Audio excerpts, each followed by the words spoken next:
Update लेंगे। और चलिए आगे बढ़ते हुए एक और बड़ी खबर आ रही है, उसका रुख करेंगे। इस वक्त की जो बड़ी खबर आ रही है वो आपको बता दें।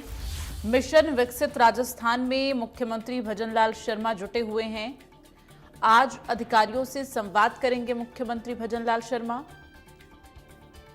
राजस्थान के वरिष्ठ अधिकारियों के साथ वर्चुअली संवाद करेंगे सीएम शर्मा। इसके साथ ही दिल्ली और अन्य राज्यों में पदस्थापित अधिकारियों से चर्चा की जाएगी। सीएम शर्मा के द्वारा राइजिंग राजस्थान समिट में निवेश सहित अन्य मुद्दों पर चर्चा होनी है।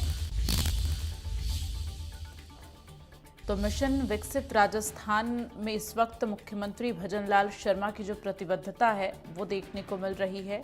आज अधिकारियों के साथ संवाद करेंगे मुख्यमंत्री भजनलाल शर्मा और वर्चुअली संवाद होगा जो तमाम अधिकारी हैं उनके साथ।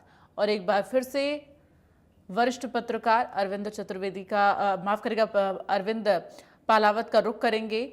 अरविंद, जिस तरह से rising Rajasthan global investor summit जो होने वाला है उसमें ज़्यादा से ज़्यादा निवेश हो, इस पर खास फोकस इस वक्त राज्य के मुखिया के द्वारा किया जा रहा है। इसके साथ ही अगर बात की जाए विकसित राजस्थान को लेकर जो प्रतिबद्धता है वो भी कहीं ना कहीं देखने को मिल रही है। फिलहाल आज जो संवाद करने वाले हैं मुख्यमंत्री भजनलाल शर्मा, उसको लेकर क्या कुछ जानकारी? जी बिल्कुल, देखिए विकसित राजस्थान और राइजिंग राजस्थान समिट ये दोनों महत्वपूर्ण जो अहम ये कहा जा सकता है कि कार्य हैं जो यहाँ पर भारतीय जनता पार्टी की सरकार को यहाँ पर करने हैं। विकसित राजस्थान तभी होगा जब राइजिंग राजस्थान समिट में बड़ी तादाद में जो व्यापारी हैं, बड़ी तादाद में जो औद्योगिक घराने हैं वह राजस्थान में आए और राजस्थान में आकर के अपने उद्योग स्थापित करें।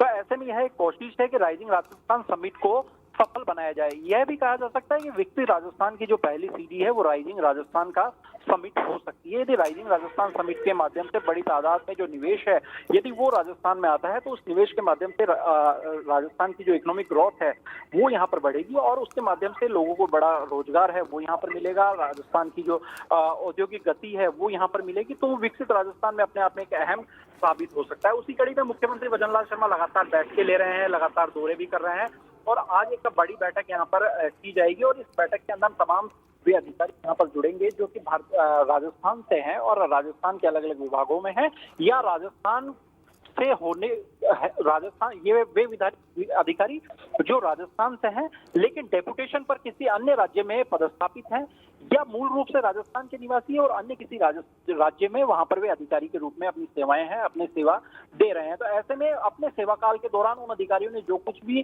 देखा, जो कुछ भी अनुभव किया उससे राइजिंग राजस्थान समिट में किस तरह से उपयोग में लिया जाए, ये यहाँ पर एक कोशिश है वो यहाँ पर मुख्यमंत्री भजनलाल शर्मा की रहने वाली है। इससे पहले कल भी उन्होंने भारतीय प्रशासनिक सेवा है, भारतीय पुलिस सेवा के जो सेवानिवृत्त अधिकारी है उनके साथ में मुख्यमंत्री निवास में बैठक की और इस बैठक में उन्होंने यही कहा कि आपने प्रशासनिक काल में जो कुछ भी देखा, जिस तरह से आप एक लोक सेवक रहे और आपकी जो अनुभव रहे वो अनुभव किस तरह से राइजिंग राजस्थान समिट में काम आ सकते हैं, उसको लेकर के उन्होंने विस्तार से चर्चा की और एक ये चर्चा थी कि ज्यादा से ज्यादा जो निवेश है वो यहाँ पर आए। तो ऐसे में निवेश को बढ़ाने के लिए निर्णायक रूप से ये जो इस तरह की बैठकें हैं वो बड़ी महत्वपूर्ण जो है वो यहाँ पर साबित हो सकती है क्योंकि 9 से 11 दिसंबर के बीच में rising Rajasthan global investment summit होगा जिसमें देश प्रदेश के बड़े उद्योगपति हैं, औद्योगिक समूह है, विभिन्न देशों के व्यापारिक एवं राजनीतिक प्रतिनिधि मंडल है वो इसमें शामिल होंगे। और इस समिट की पूर्व गतिविधियों की यदि हम बात करें, प्रायर एक्टिविटीज की यदि हम बात करें तो उसमें इंटरनेशनल लेवल पर रोड शो हुए हैं।